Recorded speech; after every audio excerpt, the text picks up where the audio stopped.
Hello dear students, today we are here to start on lecture for 11th class. 11th class mathematics का chapter number 2 हम लोग start कर चुके हैं। Last class में हमने बात की थी एक्सरसाइज 2.1 की। आज हम बात करने वाले हैं रिलेशंस की। What are relations? हम बात करेंगे डोमेन, कोडोमेन एंड रेंज की। आइए स्टार्ट करते हैं।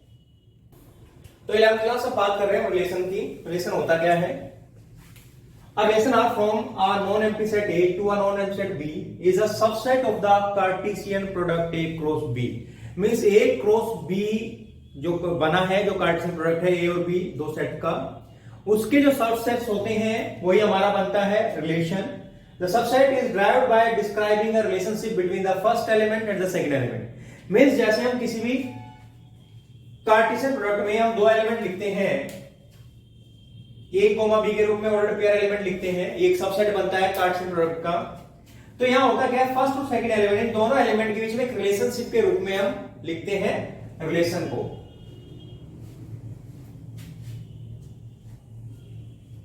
The second element is called the image of the first element. ये जो हमारा सेकंड एलिमेंट होता है ये फर्स्ट एलिमेंट की इमेज कहलाता है। होगा क्या, जो हमने कार्टेशियन प्रोडक्ट बनाया है ए क्रॉस बी, उसके एलिमेंट्स हैं ऑर्डर पेयर में लिखे हुए हैं।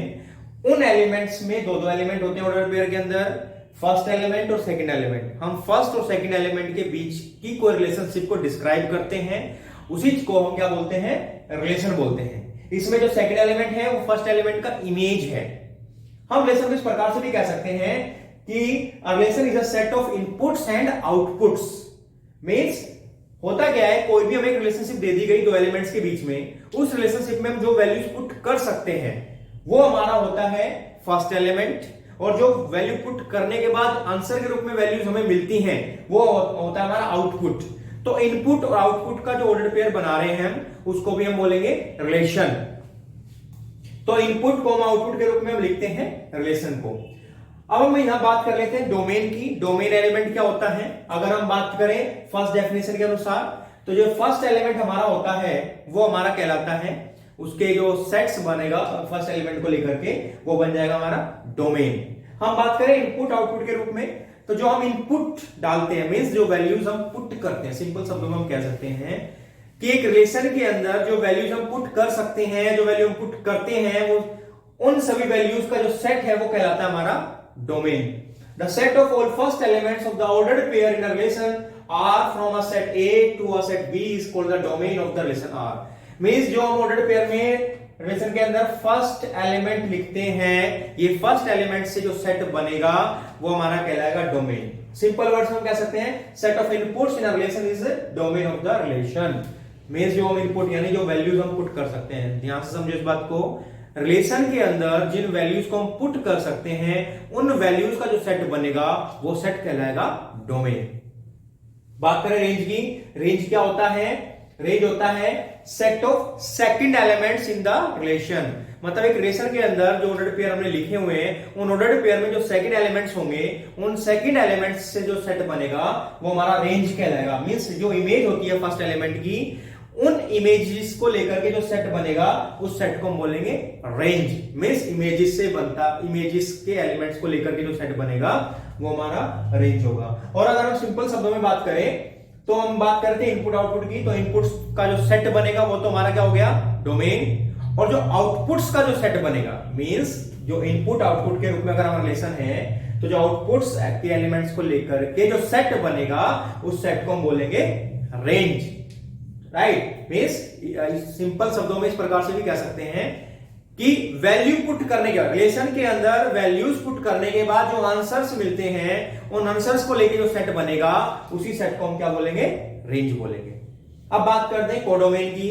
तो कोडोमेन क्या होता है? जैसे हम बात कर रहे हैं relation from a set A to a set B, तो सेट ए और सेट बी के बीच में रिलेशन हम स्थापित कर रहे हैं ए से बी के। मींस ए के एलिमेंट हमारे डोमेन के एलिमेंट होंगे और बी से हमारे रेंज के एलिमेंट होंगे। तो जो पूरा बी सेट है वो पूरा बी सेट हमारा कहलाता है कोडोमेन। ए टू बी अगर हम रिलेशन ले रहे हैं तो सेट बी पूरा हमारा क्या कहलाएगा, कोडोमेन कहलाएगा। और यहां पे कोडोमेन में से ही रेंज हमें लेनी है क्योंकि ये सेकंड एलिमेंट्स का सेट होता है। तो रेंज हमेशा क्या होगा, एक सबसेट होगा या इक्वल होगा किसके, कोडोमेन के, क्योंकि रेंज हमेशा कोडोमेन में से ही ली जाती है।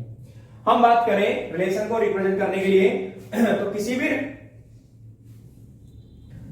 भी रिलेशन को रिप्रेजेंट करने के लिए हम या तो रोस्टर मेथड का इस्तेमाल कर सकते हैं या फिर हम सेट बिल्डर मेथड का भी इस्तेमाल कर सकते हैं। मींस रिलेशन को रोस्टर फॉर्म में भी लिखा जा सकता है न्यूमेरिकल वैल्यूज के रूप में, और उसको हम सेट बिल्डर फॉर्म में भी लिख सकते हैं।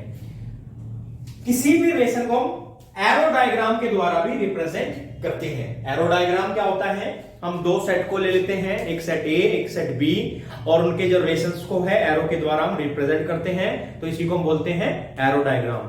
अब हम इन सब को यानी relation, domain, range, codomain, arrow diagram, इन सब को समझते हैं एक एग्जाम्पल के द्वारा।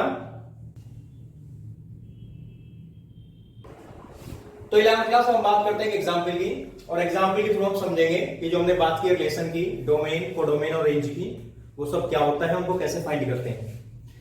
हमारे पास एक क्वेश्चन है, let A is equal to this. एक सेट ए दिया गया है, 1 2 3 4 5 इसके एलिमेंट्स हैं। एक सेट बी दिया गया है, 2 3 4 5 6 7 8 इसके एलिमेंट्स हैं। We have a relation R फ्रॉम A to B, R is equal to x, y such that y is equal to x plus 2। और यहां पे हम लिख सकते हैं where x belongs to A and y belongs to B। इस प्रकार से ये हमारा एक रिलेशन हो गया। Write the relation in roster form. सबसे पहले हमें क्या करना है, रिलेशन को रोस्टर मेथड में, रोस्टर फॉर्म में लिखना है। सेकंड पार्ट में depict this relation using an arrow diagram. हमें एरो डायग्राम बनाना है रिलेशन के लिए। हमें डोमेन, कोडोमेन और रेंज लिखनी है रिलेशन के। बात करते हैं सबसे पहले फर्स्ट पार्ट की। जैसे कि हमारे पास r इज इक्वल टू क्या है, x, y such that y is equal to x plus 2, x belongs to A and y belongs to B। ये हमें रिलेशन गिवन है। सेट A और सेट B हमें गिवन है। हम यहां लिख देते हैं where A is equal to, set A हमारे पास 1 2 3 4 5 एंड सेट B हमारे पास क्या है, 2 3 4 5 6 7 8। तो हम बात कर रहे हैं रोस्टर फॉर्म में, R इन रोस्टर फॉर्म।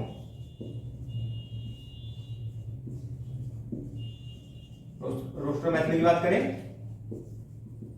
करना क्या है, हमें x y के रूप में लिखना है। x लेना है A से, y लेना है B से, और y इज इक्वल टू क्या रहेगा, x प्लस 2। जैसे हम सबसे पहले अगर x की वैल्यू 1 ले लें में से, तो 1 प्लस 2 कितना हो जाएगा, 3, यानी 1 के साथ 3 की ऑर्डर पेयर बनेगा। हम बात करें x ले लिया हमने 2, 2 प्लस 2 हो जाएगा 4। अभी हमने आपको बताया रिलेशन क्या होता है, इनपुट प्लस आउटपुट। इनपुट जो वैल्यू पुट करते हैं, आउटपुट जो हमें वैल्यू मिलती है। इनपुट क्या है, हमें x यहां पे इनपुट लेना है A सेट में से। तो जैसे पहले हमने इनपुट लिया 1 पुट करने पे 1 प्लस 2 कितना हो गया, 3, तो आउटपुट मिला 3। इसी प्रकार से 2 हो गया 4, हम 3 लेंगे, 3 प्लस 2 हो जाएगा 5, यहां 4 रख लेंगे, 4 प्लस 2 हो जाएगा 6, फिर यहां पे हम 5 लेंगे, 5 प्लस 2 हो जाएगा 7। तो इनपुट्स हमारे पास 1 to 5 ही थे, इनपुट्स हो गए खत्म, इसलिए आउटपुट भी हो जाएंगे खत्म। जितना इनपुट होगा उस हिसाब से हमें आउटपुट भी है। ये हमारा बना है R इन रोस्टर फॉर्म। हम बात करते हैं इसके एरो डायग्राम की, सेकंड पार्ट की।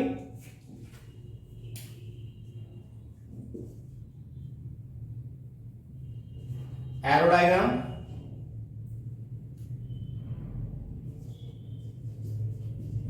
For given relation.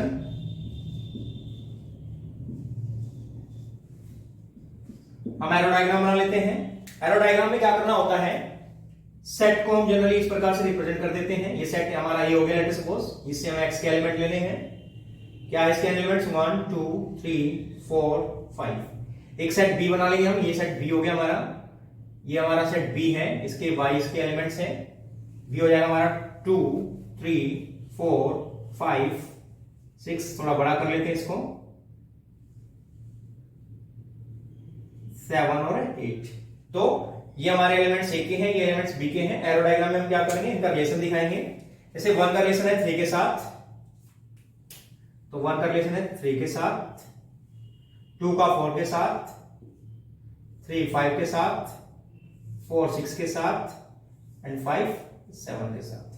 तो एरो के द्वारा हमने रिप्रेजेंट किया है रिलेशन को कि 1 रिलेट करता है 3 के साथ, 2 4 के साथ, 3 5 के साथ, 4 6 के साथ और 5 7 के साथ। तो ये हुआ हमारा एरो डायग्राम। सेट ए है, उसके एलिमेंट्स x मान रहे हैं, सेट बी है, उसके एलिमेंट्स हम y मान रहे हैं। इसके बाद अगर हम बात करें थर्ड पार्ट की, बात करें हम डोमेन की।